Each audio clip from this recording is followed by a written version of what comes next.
You're listening to DraftKings Network.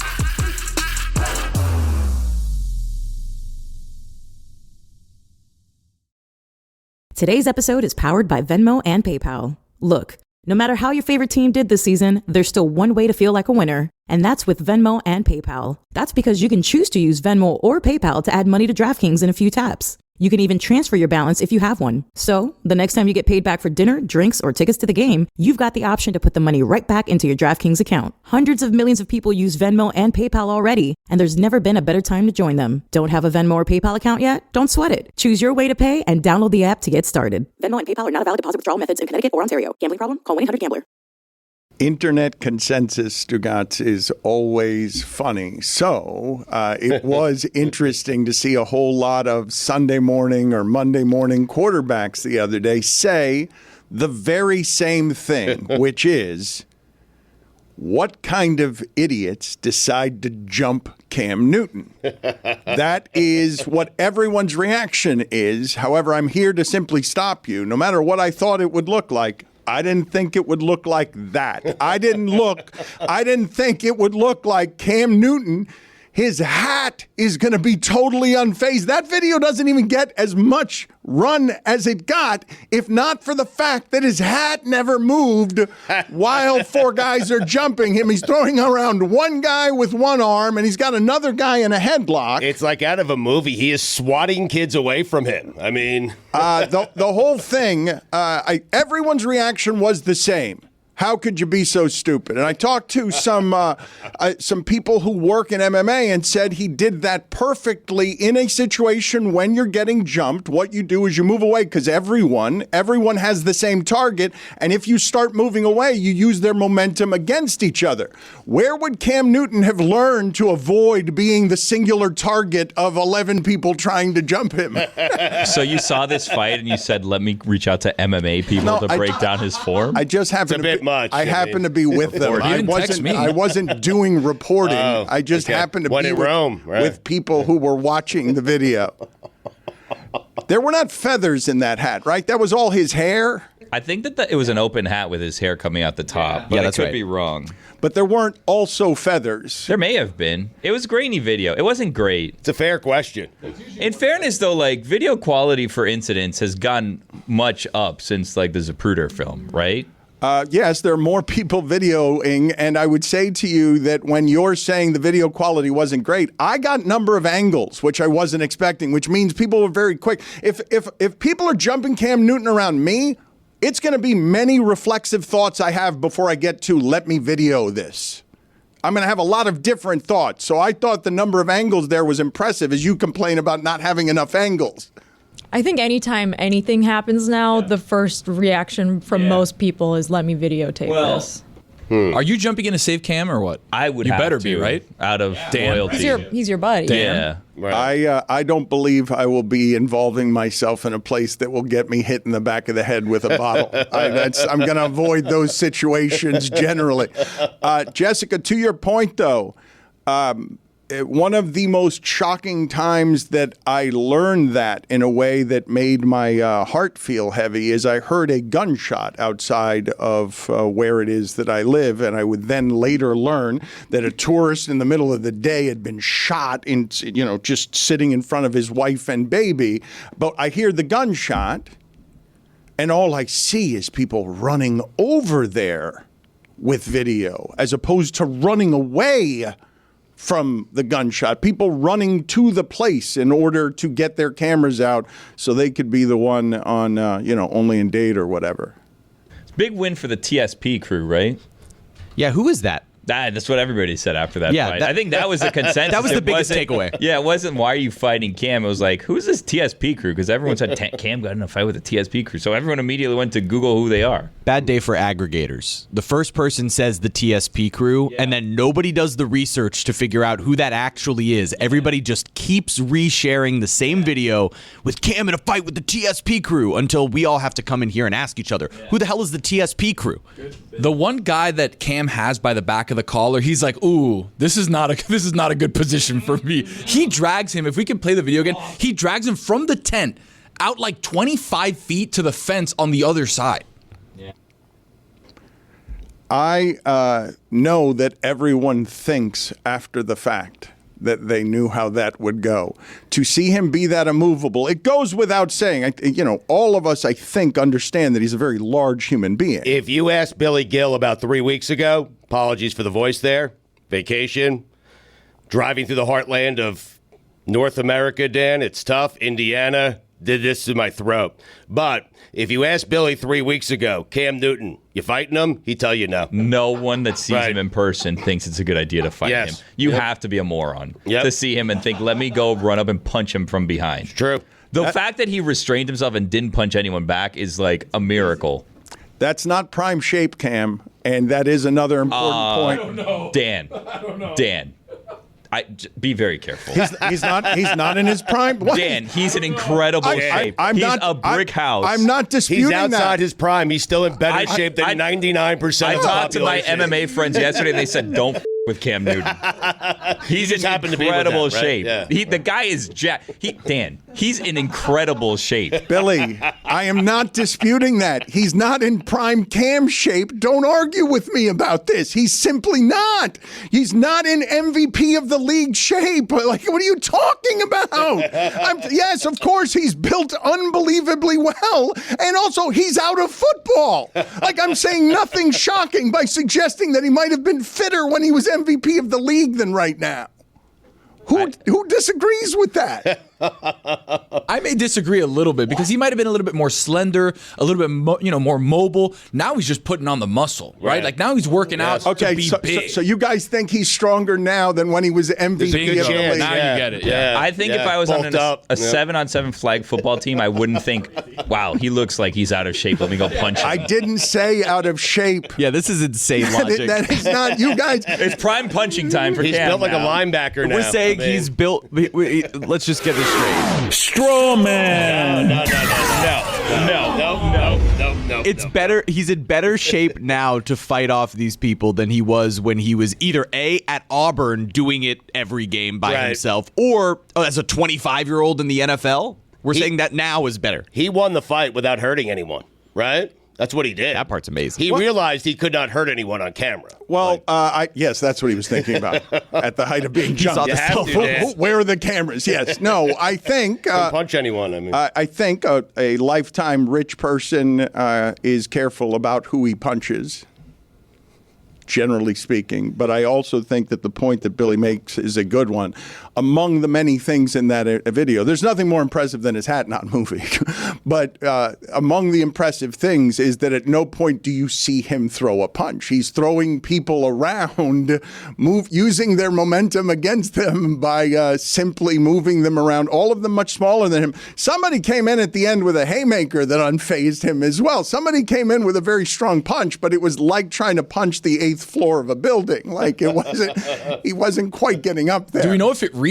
I know it looked like it had a lot of momentum on it, but fizzled out at the end when it couldn't get to where Cam's skull was. He looks like Gulliver fighting Lilliputians.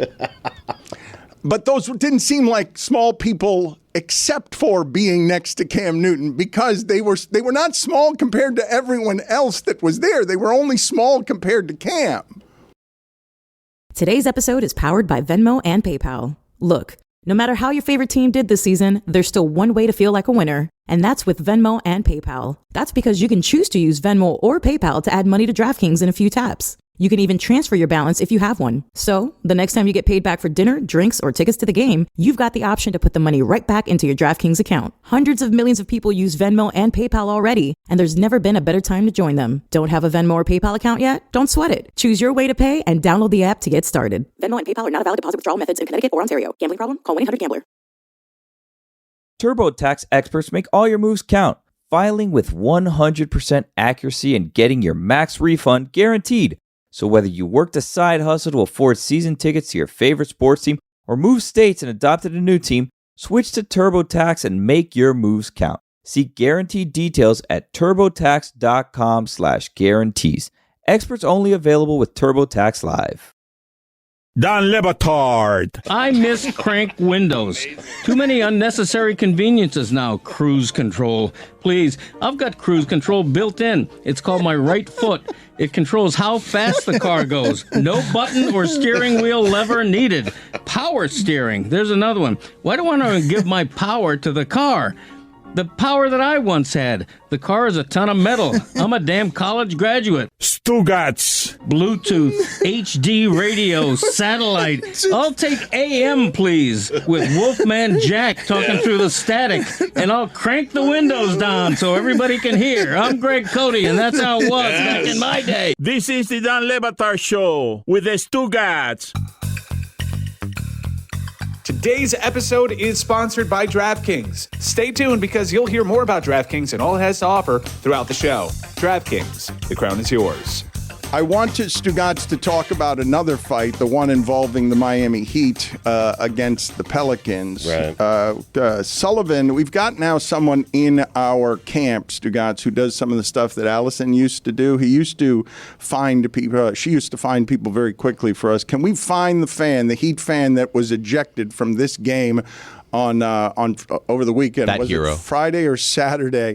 But the fight involved choking people. It involved Jimmy Butler saying it's that time of year, which I don't think it's that time of year yet. It's not. Yeah, it is. Is it just that time of year when? We're getting there. No, but is it that time February. of year just when Jimmy says it's that time of year? Yeah, Pretty much, yeah. Yeah, that's exactly right. Yeah, when he decides he's ready to play and he wants to show up and put up 23, 9, and 7 or whatever he wants to do, this is what happens. He played really, really well through the first few quarters and then gets into a fight so he doesn't have to play tonight.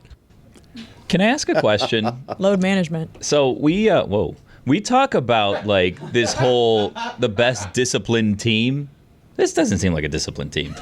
Wow. Hardest working, most disciplined. Discipline. This isn't discipline. Running around, hitting people, throwing people around, getting The kicked out of discipline is games. on the court. This happened on the court. No. I'm In watching your the play court. and playing They're some literally on the defense. Smoothie They're King 31 and logo. 25. I mean, This doesn't seem like a disciplined team to me. You know what this was called, Billy? Lighting a fire for this team. Oh, please. The same way Rick Pitino did. All of a sudden, look, St. John's, Red Storm, big win over Creighton a couple days ago. I See saw that that. bounce Come in the on. second All of a round sudden, again. Jeez. Maybe, but Jimmy fights somebody. You know what I like in this video? Jaime Jaquez Jr. in the cut, in the mix, fighting with his big dog. That's what you want to see when you're a rookie. You want to see a guy in the middle of a fight getting with your best player and doing whatever he was doing here. Right here, look. Right there, we're going to try to get somebody throw a punch. Let me get in there. Wait a minute. He didn't do a What's thing. He's just I mean, being pushed. did You got to be seen. doesn't seem like Guys, you got to be No one seen did in the anything. mix. I That's what it mean- is. You got to be seen in the mix. Let me explain something to you. This is what it looks like is Jaime Jaquez is floating out to sea is what it looks like. That the current is Being taken by the current of the fight. The current is simply The king sweeping. tide has swept him.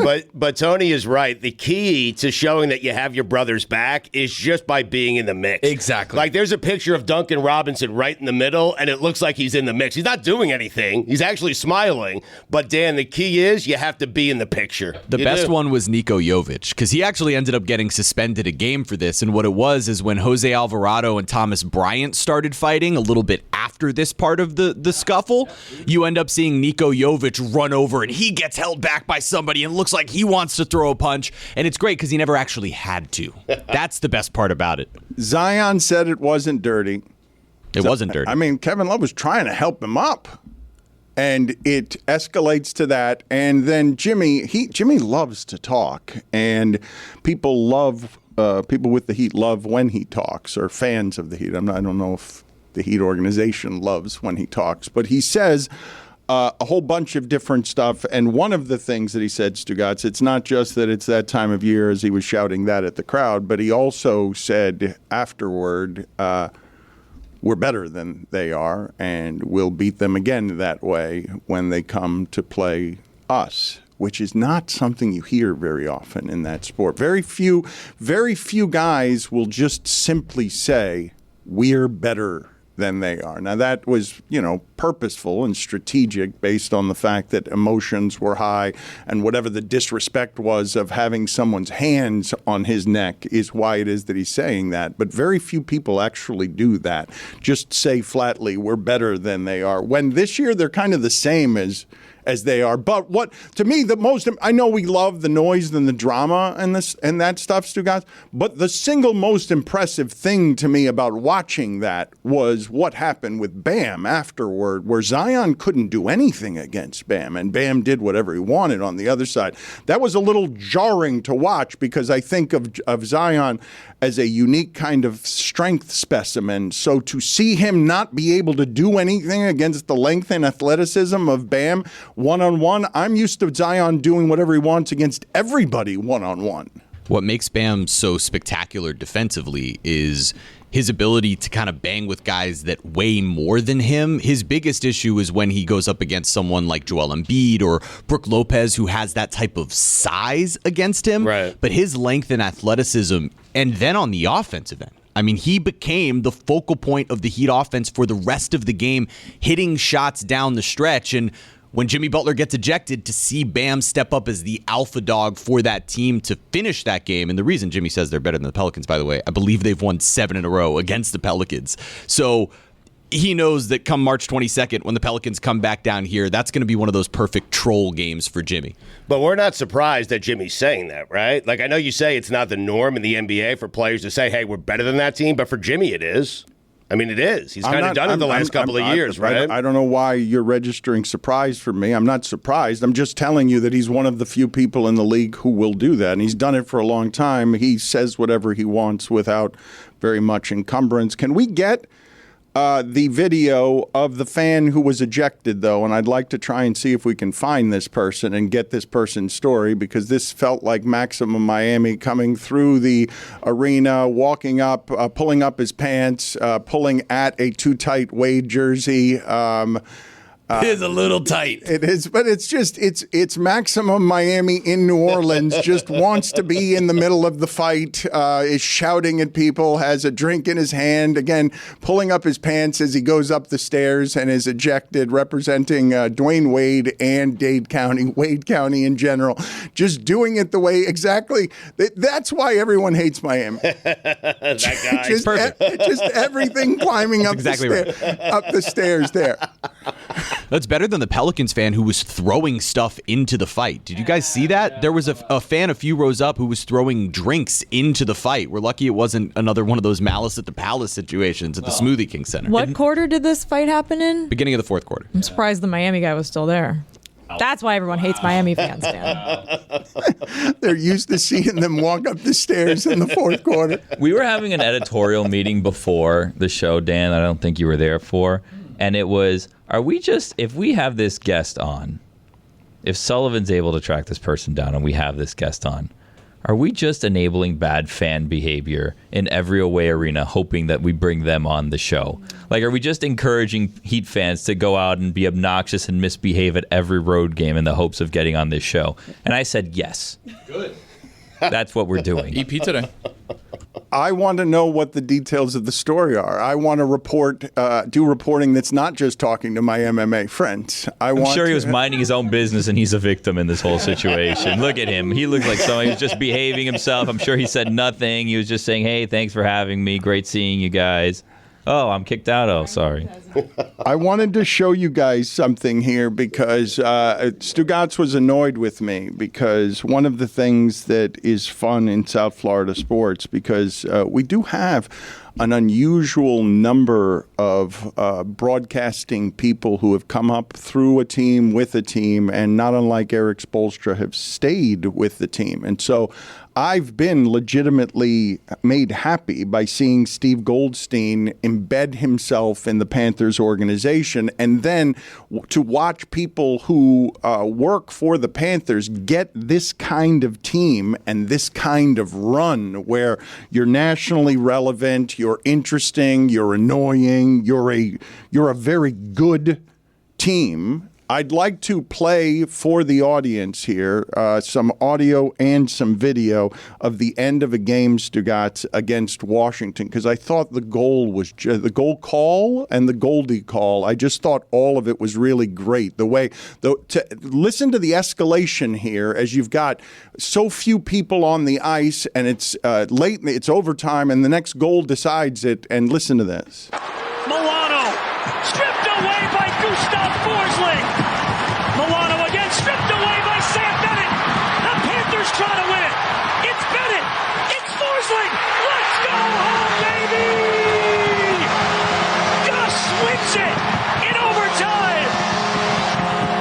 It's a cool call, and all of it. They're going to have to pay Forceling, aren't they? They're going to have to start paying a lot of money for people. I don't know. Yes, I know. I wasn't asking you. I was talking past you. But let's check. I want you guys to. I just want you guys to watch only Milano here, just because this is a disaster. Milano had trouble sleeping this night. Like, just watch Milano the whole way on this, because it's just brutal for him. Look, he gets the puck, middle of the ice. You can win the game right here. All right, stripped one time. Then he gets it back. Then stripped again. Now keep watching him. Keep watching him. Trailing the play. Oh, no, Bennett's going to do this. Oh, my God, right in my face. Right in my face. That's happened to me. Playing sports where the disaster. I imagine. I want to see Dan on skates so bad. Dan You're in on the NHL? ice hockey skates. Holy shit. We need to go skating. Dan playing ice hockey is like the people playing ice football. You guys were quick to pounce, and you didn't even hear. I know, you said in sports. I said playing sports, and you guys. What? No, I know. No, Yeah, but the you guys visual play on hockey, skates, for sure. Dan. Yeah, I understand what you guys did there. Kendall Ice Arena. But what happened to me is funny enough without having to put me on skates. Like, it was playing sports. It's playing basketball and seeing the thing that you feared most in your head before it actually happens, and then it happens to you as you're running, trying to chase the play down. That's me playing life. What happened to you? I'm just telling you that I imagined the scenario with a lack of confidence of things being stolen from me, and then it all being my fault at the end, like not even being able to point to anybody else. That's correct. We found video of you playing sports, Dan. Yeah, thank you. The ice hockey football that you wanted to put up We there. really should go skating as a group, though. That'd be so fun. It would not be. I grew up figure skating. Not really, but kind of. Did you do the spin I quit thing? by the time I was 8. You did it. I was never that good, Billy. Oh, your headphones came unplugged. Ooh, he hurt himself. We should definitely go skating as a group. Billy would be excellent on skates. No, have you not seen? We have video somewhere of him trying to rollerblade into the Clevelander. I've seen it. It would not be good. That was different. Billy. I'm a good skater. I'm a good ice skater. You just injured yourself spinning in your office chair. Well, the thing snapped back and hit me in the twig and berries. You know what I mean? I don't believe that ice skating or roller skating, both of those things seem like good ideas until you're actually doing them. Put it on the poll, please, Juju, at Batard Show. Is roller skating a good idea right up until you're actually doing it? Which one would you feel more confident doing? I think ice skating for me. Roller skating. Huh. Why would you be more confident? Well, first of all, I'm falling in either scenario. One of them is on the cold and hard, and one of them's not cold and hard. I'll take not cold and hard. I don't want to be sliding on something wet and cold. But ice skating, you probably have more clothing on for than roller skating. Roller skating, especially down here, people wear in various degrees of unclothed. And if you fall, you're going to get blood everywhere. I stopped rollerblading. I have a pair of rollerblades that were worn a couple of times, and I stopped when I realized how high the fall was happening from. And I can't do it. I'm not going to do it with elbow guards and wrist guards and a helmet. Look like a dork. Because I'm not going to have. Hey, is that Dan Batard? Loser, struggling, not doing it well. Oh my God! Can you imagine seeing that in the wild? That would be incredible. Only in Dade would have a field day. Better safe The than sorry. rollerbladers down here, though, are the most confident people in the world. You're absolutely right, because they're wearing like little Speedos or bikinis or whatever, and they're on the pathway on Miami Beach that's like made out of brick. So if they fall, they're getting hurt, but they're not falling. They're not they are falling. so confident. They're weaving in and out in a way that I will never have that We're much like 20 confidence miles doing an anything. hour. Yes. Same. They're the most confident people on earth. I have been jealous of the confidence that those people have. I saw a guy on 87th Avenue one time, like 3 weeks ago. He was just learning how to rollerblade. So I'm driving down the street, and he's there like really trying, and then all of a sudden the move goes where he tries to push, but the skates fall behind him, so he's like in the air at like a parallel. He's parallel to the ground, looking down at his horror. As I drive by, I honk the horn. Pepe, Leo! Women as support or what? That doesn't help. Support? Like, dude, I know you it's fell. not support. I know you fell, but come on, just keep going, baby. And that's the least confident guy in Miami right now. I saw this morning on rollerblades somebody with the confidence to wear just a white Speedo on rollerblades. And I was thinking... Was he an MLB player? I was thinking about chafing. I was thinking about... you think a lot, man. About aesthetics. I was thinking about who makes that choice. How? Why? What is the rest of this Sweat factor. What does the rest of this person's life look like? And just like that, wearing a white Speedo rollerblading. That's exactly. It looked like extrapolate it that. looked like Walter White at the beginning of Breaking Bad. They looked like Tidy Whities. Tidy Whities is what they look Spoiler like. alert, Jesus. The beginning. Maybe they were. It's not a spoiler. It's the opening scene. It's the first 12 seconds. I haven't gotten to it. Same here. Spoiler alert on Breaking Bad. Yeah. There's a whole prequel series. There's a reunion at the SAG Awards yesterday. Oh, please. Did you watch them? SAG Awards, that guy in the Speedo. There wasn't a lot of SAG there, to be honest with you. Really? You noticed. Don Le Batard. David Sampson, weirdo. Because he was not the fun substitute teacher who'd wheel out a TV and play a VHS tape of Armageddon in science class. He was the weird one who would eat an egg salad sandwich while clipping his toenails into the trash can and ranting about Ronald Reagan. Stugotz. And the guy kept talking about how his ass was smooth. Smoother than a newborn's cheek. He wouldn't stop bragging about his bare buttocks to me. This is the Don Le Batard Show with the Stugotz. Juju, please put it on the poll at Le Batard Show. Have you ever honked your love and support for anyone from your car? I'm not sure that what Tony was doing there was loving and absolutely not support. And supportive. It was. I saw that. It was. I saw that, and I want you, as you go down, to know that wherever it is your shame resides, your lack of dignity, you weren't able to do that in private. I caught that from over here, and I'm gonna honk so gently that you're gonna be able to tell I'm not honking at anybody else. This is not rage based. I'm simply showing you. I saw that, and I will take it with me and laugh about it days later. There was nobody in front of me. I was just honking to show support. No but cars it's like around. the light honk where you kind of hit the bam, bam, Please. bam, bam. How is he dressed? He was dressed not like he should have been for rollerblading. So, like, was he going to work then? Because then, like, it's just even worse. No, this was at like, I want to say 4 o'clock in the afternoon People on like work a at all Friday. times. Maybe he was going somewhere, I don't know, but he was wearing shorts and like a t-shirt, but no guards on his elbows or knees or whatever. So when he ate it, like he ate the entire pavement.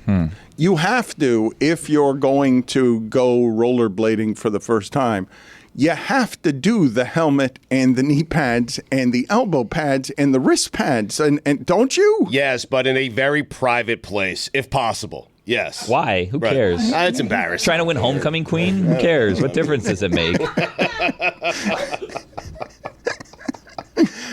Yes, Billy is right.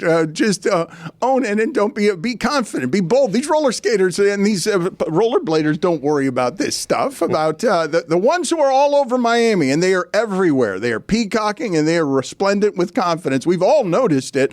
We all want and envy the kind of confidence these people have, just rolling around shirtless and knowing they're not going to fall. The more I think about it, the more I just think everyone in Miami has an absurd level of confidence. Yeah. It's just maybe other than Billy. It's part of the deal. I knew you were about to doubt me. What? We will get to DJ Khaled's confidence in a moment because I saw what he did yesterday, and it was ridiculous and funny and amazing, really. But before we do that, Jaymion Andrade has been found, and I'm very happy about this. Sullivan is pretty good. Jaymion, thank you for being on with us. Where are you right now?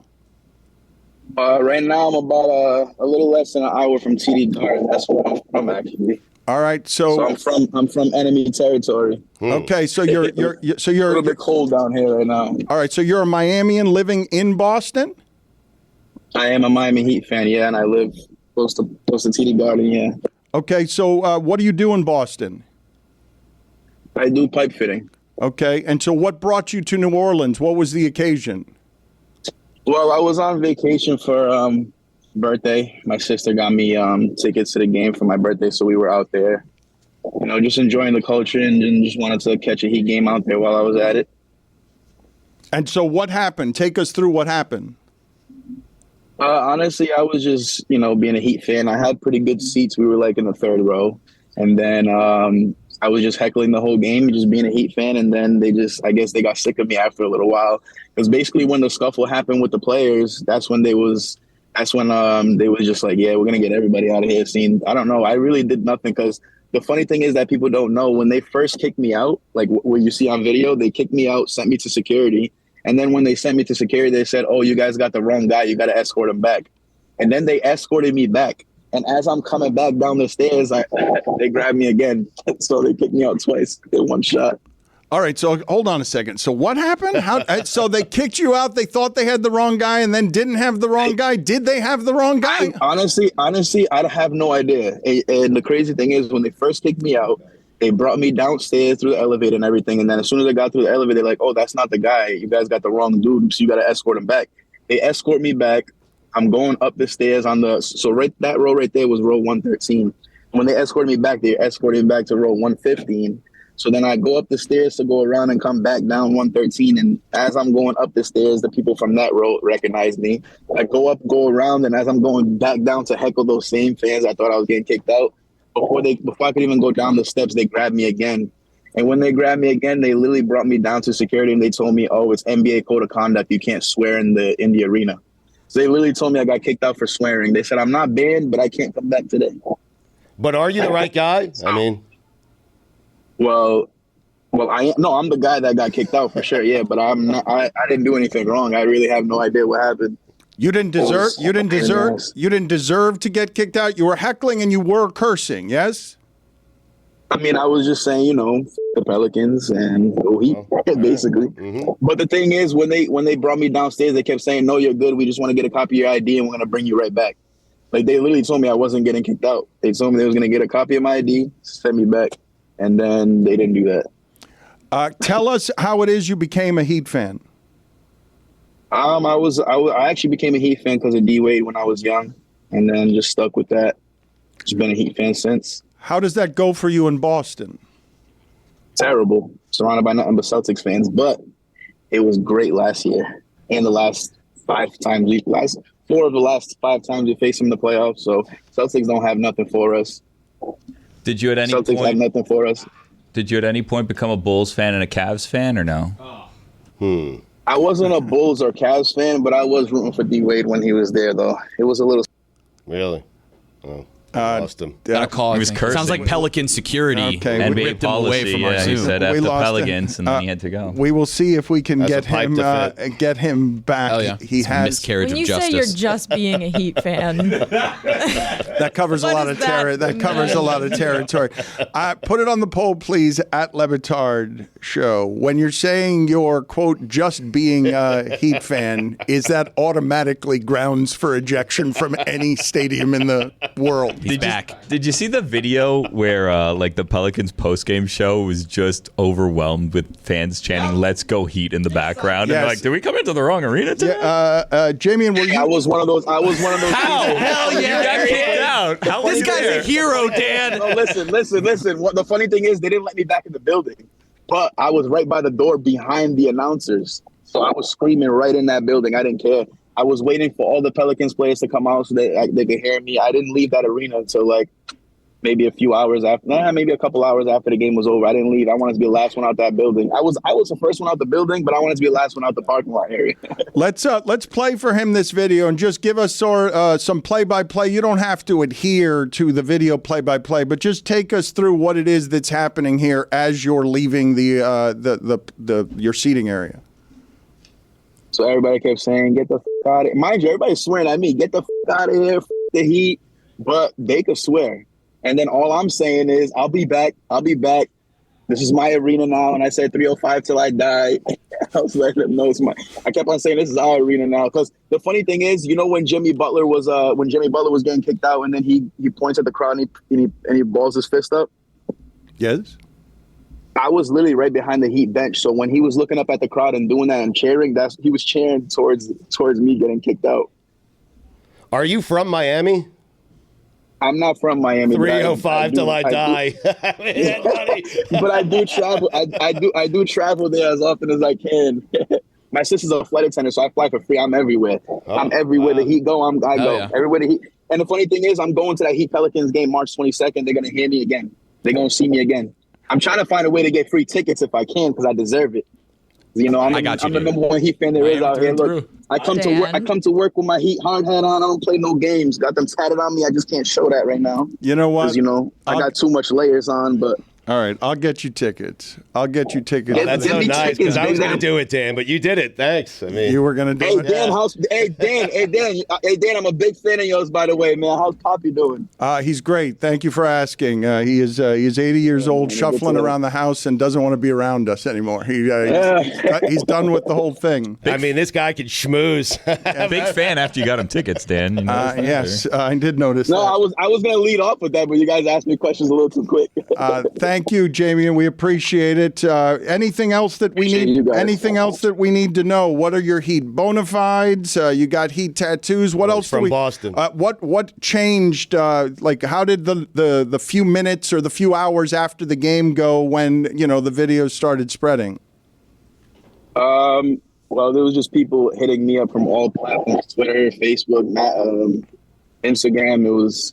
It was kind of crazy. I didn't really get back to everybody, so I kind of for a few seconds got to feel how it is to be a low-key celebrity. Just saying. It was too many messages to get back to. It was a little bit ridiculous. Well, it still is, but not as bad as it was the first couple of days. Thank you for making time for us in your schedule today. Oh, thank you guys. We appreciate it. Just sir. Just look out for me. Just look out for me in the next Miami Pelicans game, and when we face them in Miami, I'll be there. All right, we will get you tickets. I promised you tickets. I'll get you tickets. Are you going with him, or I am not going with him? Go ahead and promise him. Come on, you gotta go with me. Stugotz is going with you. You know what? Stugotz is going with you. I'll buy you and Stugotz tickets. Nice of you. I like that. Send Poppy to the game too. I'm scalping mine. See you later, Jaymion. Thank you. I appreciate you guys. Stugotz, can you tell me and tell the audience, please, what it is here that Mike McDaniel is wearing in this video that we're going to play of the Dolphin coach, who doesn't give off a lot of Don Shula. He doesn't look like yesterday's Dolphins coaches. That same championship mindset. Okay, I can promise you the team in that stadium that's playing there next year and for every other year following that will be chasing that championship mindset each and every year and bringing that to a fan base that truly deserves it. Drop the mic. Mic drop. Ladies and gentlemen. So he did a mic drop without doing a mic drop. What is he wearing though? It's like orange and white towels. It's matching shorts and shirt. He's got fashion sense. He's a very confident dresser. No Dolphin coach has ever dressed like that. I'm guessing Vic Fangio doesn't dress like Dave that. wants that. I need Tony to translate what that means. Una cortina. He's wearing una cortina that my abuela has. I have that exact same curtain. Yes, a curtain. It's an old woman's curtain.